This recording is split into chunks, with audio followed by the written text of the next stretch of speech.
ज़िंदगी में बहुत तरह के उतार चढ़ाव आते हैं। अच्छे दिन भी आते हैं, बुरे दिन भी आते हैं।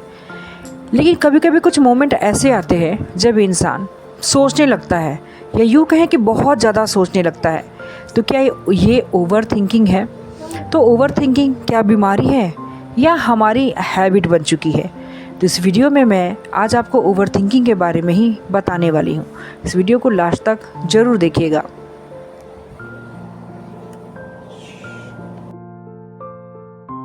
Empty mind is devils workshop. अगर आपने अपने दिमाग को खाली कर रखा है तो ऑब्वियसली आप बिजी ही रहोगे ना।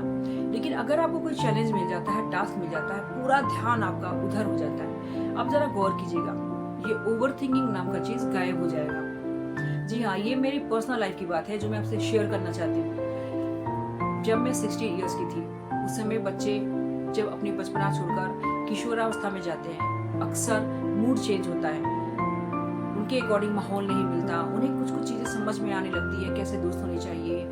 उनकी जो मूड चेंज होती है, लगता है कि उन्हें कुछ और चाहिए, कुछ लक्ष्य होना चाहिए, टारगेट्स आते हैं। लेकिन जब वो चीज़ अचीव नहीं होती है तो इंसान उसी में डूब जाता है और ओवर थिंकिंग शुरू करता है, जो कि मेरे साथ हुआ। मुझे ऐसा लगा कि कोई मुझे समझ नहीं रहा है, क्योंकि मेरे अराउंड ऐसे कोई भी नहीं थे। मेरे अराउंड कोई भी ऐसा नहीं था जो कि मेरे से बात करे या पूछे।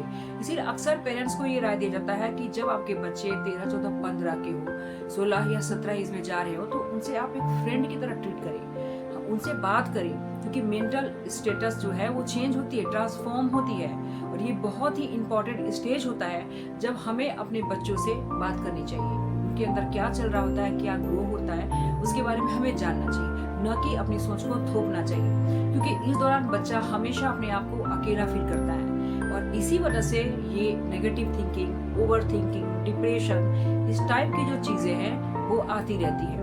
तो मैं यही कहना चाहूंगी कि ओवर थिंकिंग ना तो ये हैबिट है और ना ही किसी तरह की ये बीमारी है। इंसान के परिस्थिति के अकॉर्डिंग ये सारी चीजें होती है। अगर आपके आसपास कोई अच्छी चीजें हो रही है, शादी का माहौल हो, किसी भी तरह की सेरेमनी हो, उस समय क्या ओवर थिंकिंग आती है? नहीं आती है। हाँ, अगर आती भी होगी तो उस इंसान को जो दिन रात अपने सबकॉन्शियस माइंड को ट्रेनिंग दे चुका है बुरी परिस्थितियों के बारे में, हमेशा नेगेटिव सिचुएशन सोचता है हमें। लेकिन डिफरेंसेस बस इतनी है कि जो लोग सफल हो चुके हैं वो ओवर थिंकिंग करते हैं, लेकिन अपने काम से रिलेटेड। लेकिन जो लोग सक्सेसफुल नहीं है, जिनकी लाइफ में उल्टी सीधी चीजें चलती रहती है, वो नेगेटिव चीजों को लेकर ओवर थिंकिंग करते हैं। तो ओवर थिंकिंग जैसी कोई चीज नहीं होती है।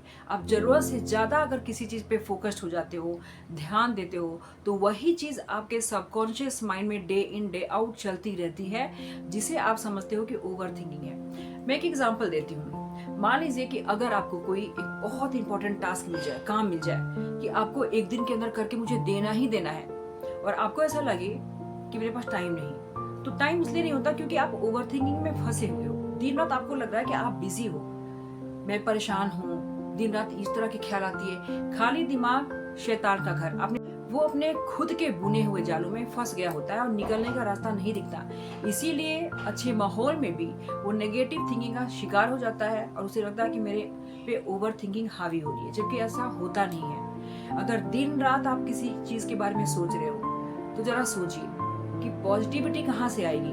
आपको उस माहौल से निकलने के लिए खुद एफर्ट लेनी होगी, जैसा कि मैंने किया। मुझे ना कोई समझाने वाला था और ना कोई बताने वाला था, बस मैंने खुद से एफर्ट लिया, और जो कि मेरे लिए बहुत ही यूजफुल साबित हुई। मैं एक डायरी ली और एक पेन उठाई, जो चीज मेरे अंदर चलती थी मैं हमेशा उसे लिखती थी। क्योंकि जब आपके आसपास कोई अच्छा फ्रेंड नहीं हो, फैमिली में कोई अगर रिलेटिव्स नहीं हो, तो आप क्या करो, उन सारे थॉट्स को लिखो।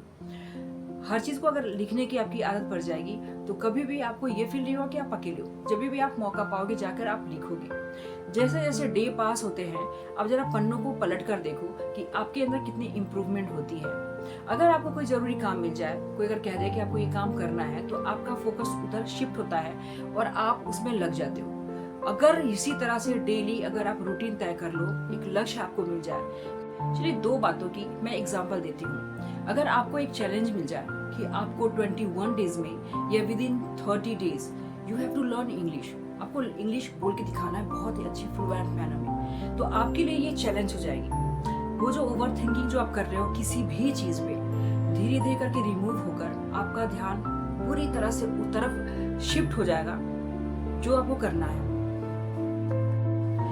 ओवरथिंकिंग का बहुत सारा रीजन हो सकता है। सबसे पहले अपने एज को देखो कि किस एज में स्टार्ट हो रहा है। अगर 16 के हो, 17, 18, 19, 20 साल के हो, 30 साल के हो, 40, 50, या किस एज में हो आप, और रीजन क्या है।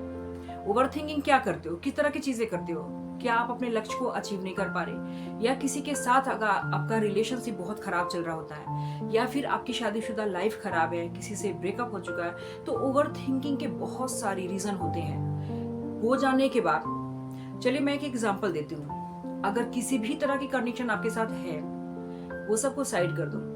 अगर आपको किसी ने चैलेंज कर दिया कि 21 दिन में आपको इंग्लिश बोलकर दिखाना है, आपकी इंग्लिश की लेवल 0 है, अगर इस चैलेंज को आप एक्सेप्ट करते हो, आप हर तरह की रिसोर्सेज जमा करोगे, आप डे इन डे आउट काम करने में लग जाओगे, उस समय आप गौर करके देखिएगा ओवरथिंकिंग कहाँ जाती है। सेकेंड एग्जाम्पल देती हूँ। अगर आप यूट्यूब चैनल बनाते हो और डेली आप एक टारगेट रखो कि 3 बजे मुझे वीडियो बना के डालनी है, अपलोड करनी है, आपकी ये जो ओवरथिंकिंग है वो कहीं भी नजर नहीं आएगी, क्योंकि आपका पूरा ध्यान, पूरा फोकस अपने वीडियो पे लगा रहेगा। उसके कंटेंट को लिखोगे, पढ़ोगे, समझोगे कि मुझे बोलना क्या है, या फिर मेरे साथ जो हो रहा है वो मेरी लाइफ की जो भी मोमेंट है मुझे एक्सप्लेन ही करना है, कुछ भी बोलना है, लेकिन मुझे एक वीडियो बना के देनी है डेली। तो आप लाइफ में टारगेट सेट करके देखिए कि ये ओवरथिंकिंग नाम की जो चीज है वो किस तरह से गायब होती है। क्योंकि हम सभी कहीं ना कहीं एक दूसरे से जुड़े हैं, हम सभी इंसान हैं, और हर इंसान की हिस्ट्री कहीं ना कहीं सबसे मिलती जुलती रहती है। आप कभी भी किसी मैरिड मैन या वुमेन की हिस्ट्री उठाकर देख लो, सास ससुर का टेंशन, घर में इन-लॉज के प्रॉब्लम, फाइनेंशियल इश्यूज होते हैं, पर्सनल रिलेशनशिप होते हैं, क्यों सभी के एक जैसे होते हैं। ठीक इसी तरह से ओवरथिंकिंग, नेगेटिविटी, डिप्रेशन हर चीज है, क्योंकि हर कोई स्ट्रांग नहीं होता। हाँ, अगर कोई स्ट्रांग आपको दिखता है तो उन्होंने उस पर मास्टरी हासिल की है, उन्होंने उस चीज पे ओवरकम किया है। तो आपको भी ये चीज फाइंड आउट करके उस पे हैबिट बनानी है। आपको खुशी पाने की हैबिट बनानी है।